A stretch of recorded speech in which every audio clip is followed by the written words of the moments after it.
সবার আগে দাবি হচ্ছে যে এটা একটা স্বচ্ছ ট্রান্সপারেন্ট বিচার হবে, কারণ যে বিচারটা হয়েছে ওটাতে অনেক লুকোচুরি একটা ভাব ছিল। আমরা কিন্তু জানি নাই, কারণ আমরা জানি নাই, এটা আমরা জানতে চাই। এটা আমাদের দাবি, আমাদের সন্তানদেরও দাবি।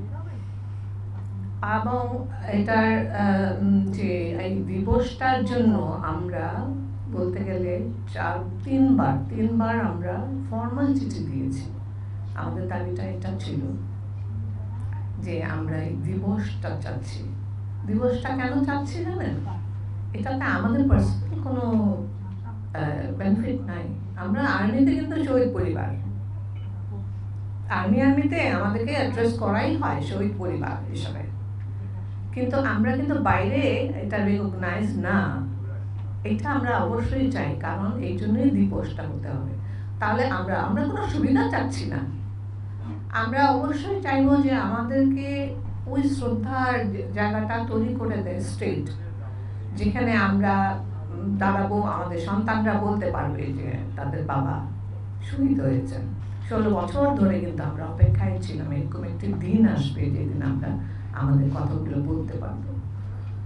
এটা হচ্ছে আমার কথা, যে এই বিচারটা হোক। আমি খুব জোর দিয়ে বলছি, বিচারটা হোক। এটার জন্য যা যা প্রসেস লাগে সেইভাবেই আমাদেরকে কেউ আসুক বলুক, আমরা আগাবো।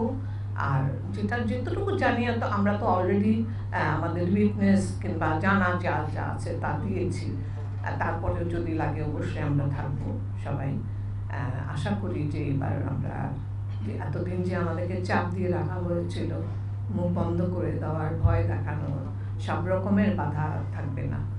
আর সবচেয়ে বড় কথা হচ্ছে, আমাদের একটা বাচ্চা বলে গেছেন যে আমাদের বলার একটা, যে দাবি জানানোর কিংবা মন করে কিছু বলার, এটারও কিন্তু একটা বাধা ছিল। আপনারা সবাই জানেন, আমি বলতে চাচ্ছি না কি বাধা ছিল। আমাদেরকে মনিটর করা, আমাদের ফোন ইয়ে করা, তো আমরা মোটামুটি একটা বলতে গেলে একটা বাধার মধ্যেই কিন্তু 16 বছর কাটিয়েছি।